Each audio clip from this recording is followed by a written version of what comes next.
And Houston, I now have a good view of you on VME TV. Houston copies and glad to hear it.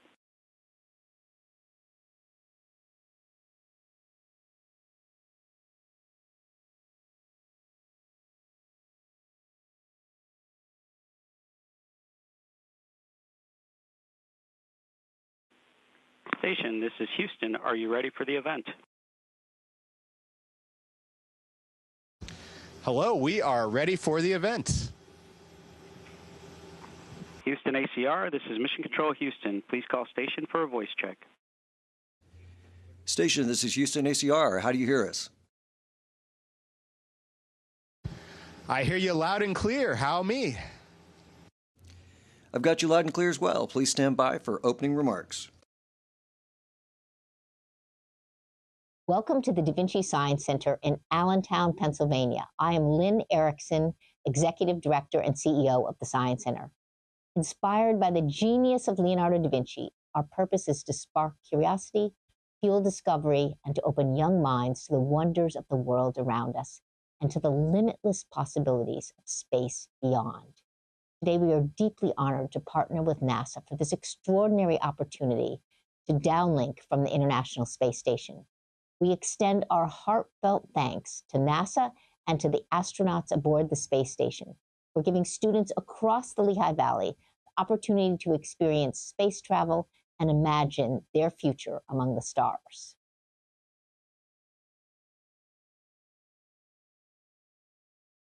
Hi, my name is Wajida. My question is, who or what inspired you to be an astronaut, and why do you choose this job?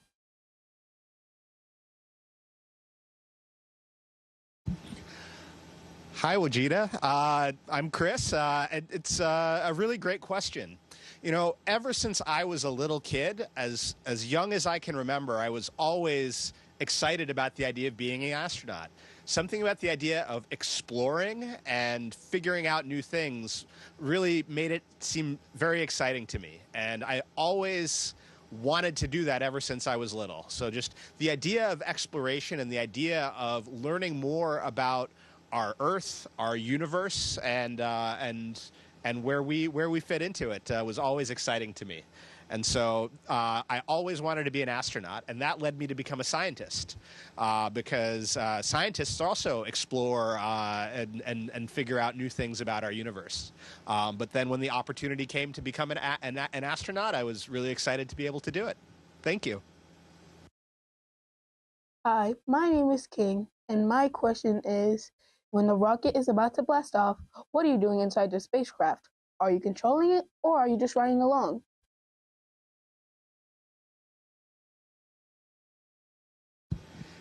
Thanks for the question, King.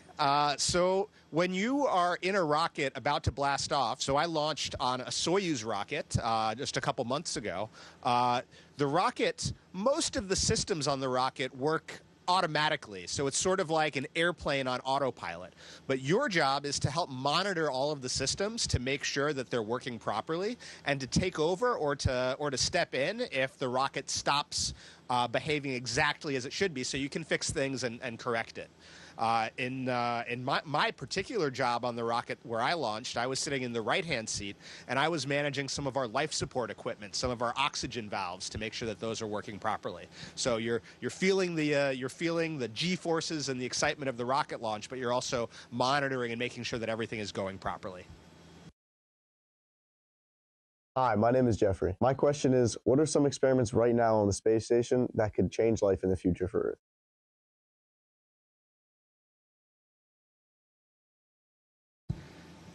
Thanks for the question, Jeffrey. So there's a whole bunch of experiments that are going on the space station that are really, I think, could make a really big difference back on Earth. One example is that of one thing that really can only be done in microgravity, or can be done very differently in microgravity, is looking at things like the growth of crystals. Crystals can grow very differently in microgravity, and that can help us with things like developing new ways to deliver drugs that might be more effective and might be able to help people on Earth. We also have a lot of experiments on the space station that are actually observing our Earth and looking down and studying things like how the weather changes and how temperatures are evolving on the Earth. And so, things like this are things that we're doing on the space station that directly affect our daily lives. Thank you.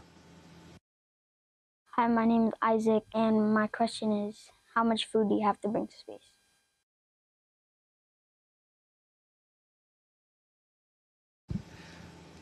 Hey, Isaac, that's a really great question and a really important question because we wouldn't be up here very long if we didn't have the right amount of food. We bring some food with us on our launch vehicles, but we also have cargo ships that come up and bring food to us. And so, we're trying to look at, we have all sorts of different types of foods up here. And it's actually really nice because we get some foods from our international partners as well as from NASA. So we get a lot of good variety as well. Hi, my name is Leilani, and my question is, how do you eat in space?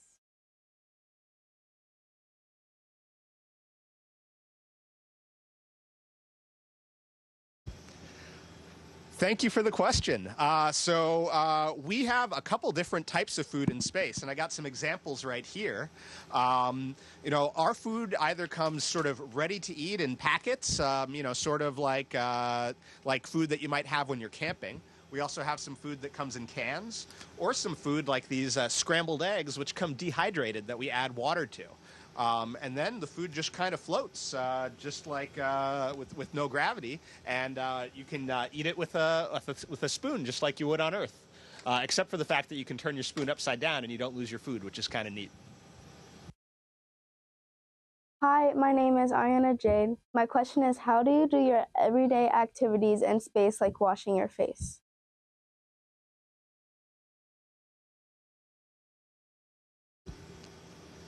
That's a great question, because dealing with water is kind of tricky in space. Water, instead of sort of flowing, it actually kind of just makes balls, kind of like this floating bubble of water in front of me. And when you're washing your face, you kind of have to just put that bubble of water on you and move it all around. So your baths are kind of like sponge baths.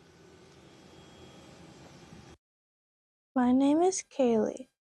My question is, how does your body adapt to microgravity over time, and what happens when you return to Earth's gravity?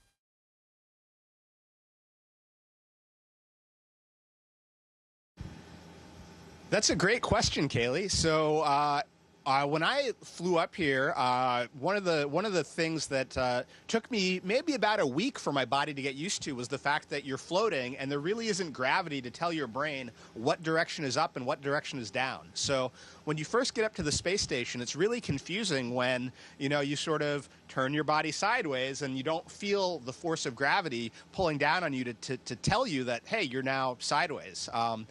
After about a month up here, I was so used to just being able to flip upside down or work sideways that it was just no problem. When you get back to Earth, you also go through a little bit of what's called readaptation, where you have to get used to gravity again. And what I've heard from folks that have done it recently is that it feels like everything is just super heavy because you're so used to things not weighing anything, and your brain gets used to that. My name is Cece. My question is, how do you sleep on the space station without falling out of bed?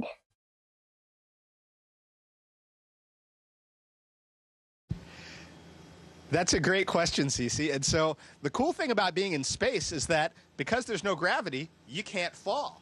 So the harder thing is not falling out of bed. The harder thing is how do you stay in bed without floating away while you're asleep? And so we have really neat sleeping bags that keep us attached to the walls so that we don't float away while we're asleep. Hi, my name is Lydia. My question is, how do you breathe without space helmets?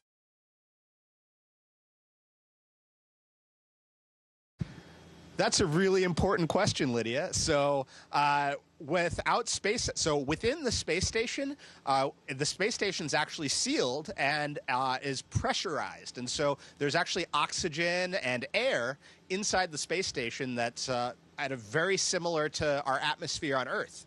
And so we can breathe inside the space station without space helmets on. However, sometimes we do have to go outside the space station to fix things or to do science experiments in what's called an extravehicular activity. And when we do that, we do have to wear spacesuits and space helmets to keep air in and to keep pressure on our bodies. Hi, my name is Sarah Safari, and my question is, what is the most surprising or unexpected thing while living in space?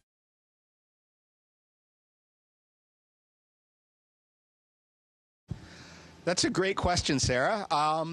There have been a couple things that have been sort of unexpected or surprising. Some of these I kind of knew a little bit about, but they were kind of surprising to experience it firsthand. And one of the biggest things I would say is how easy it is to lose things in space. You know, on Earth, you're so used to putting things down on the ground, and then or on a table, and then they stay there.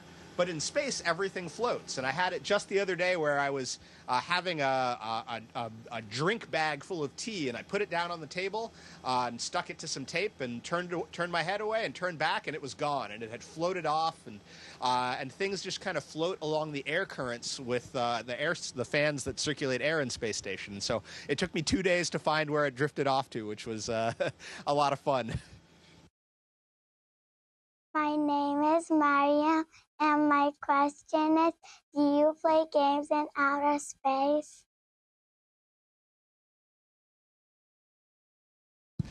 Hey, Mariam, that's a really great question. We do sometimes play games in outer space. One of the fun things that we'll sometimes do with each other is, because there's no gravity, when you throw something, it goes in a straight line instead of falling like a ball would on Earth. And so sometimes we try to say, all right, I see the end of our module or our compartment. Can I jump and fly straight down the center without bumping into the walls? And we try to see who can fly the farthest, which is kind of fun. Hi, my name is Zach. My question is, how did the air pressure feel in space?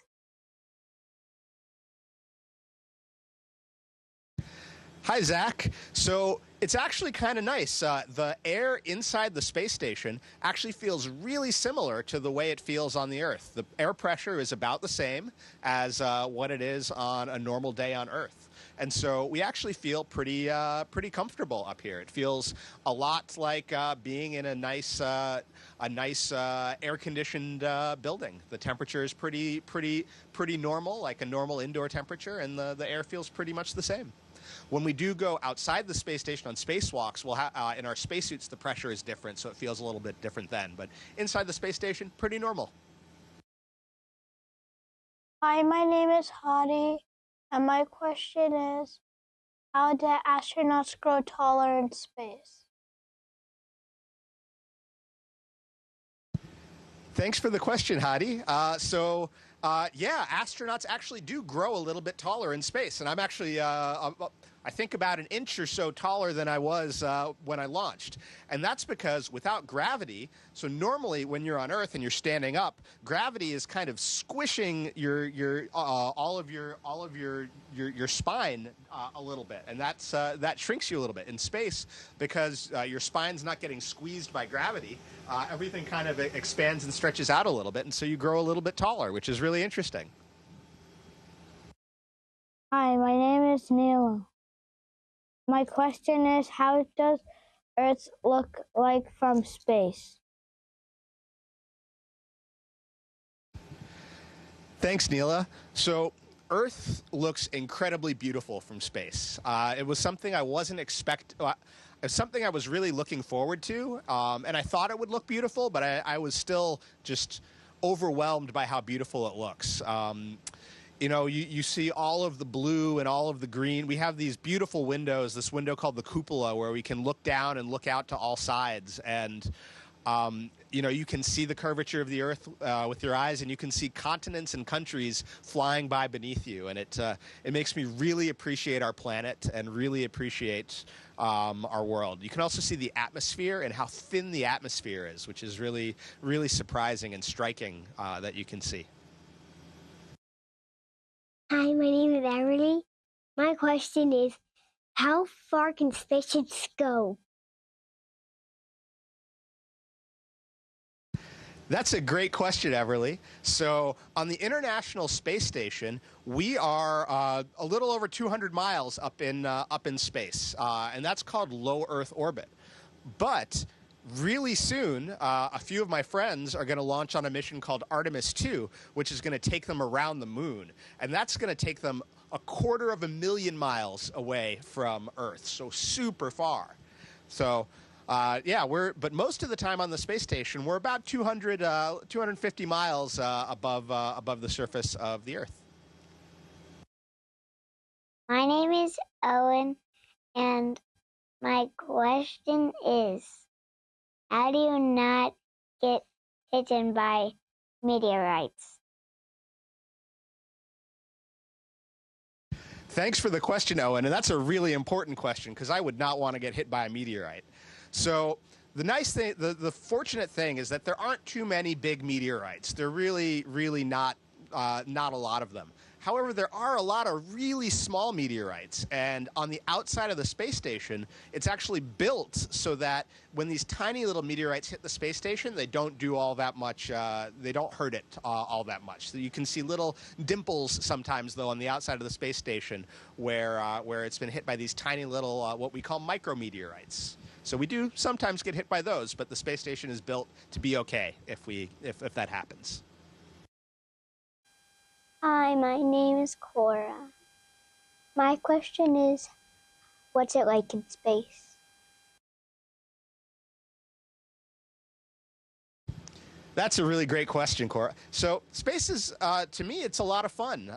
It feels really nice because you can kind of just float, which is pretty relaxing.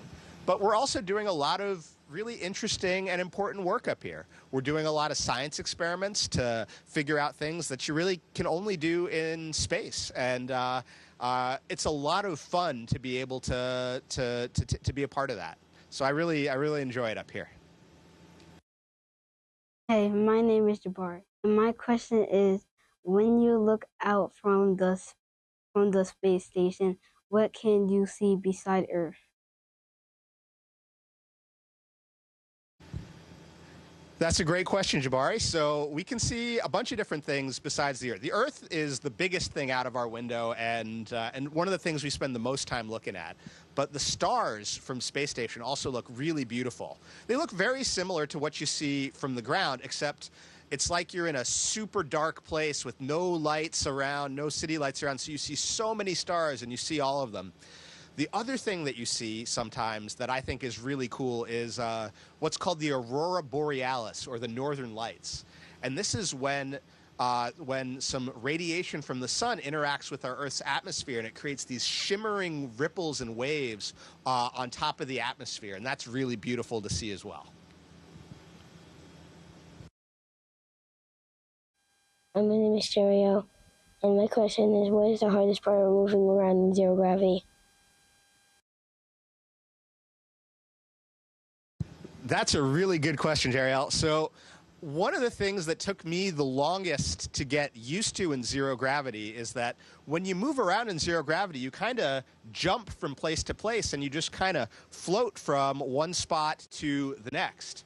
And normally on Earth, when you jump, you kind of just, you jump pretty hard and then you land. But in space, the thing is you kind of jump and take off. But then when you get to where you're going, you're going with the same speed that you left, and you really have to stop yourself. And so getting used to the fact that when you jump, you have to plan for how you stop yourself is kind of an interesting thing. It's been a joy to hear our students' thoughtful questions answered from space. Every year, more than 150,000 young people participate in DaVinci's programs. And it's moments like this that remind them and all of us that dreams can be as big as the universe. On behalf of everyone here at DaVinci Science Center, thank you, NASA and the astronauts, for sharing this amazing moment with us and for inspiring us all.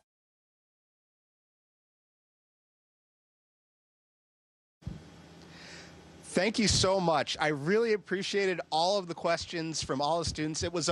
These were great questions, and I really enjoyed speaking with everyone.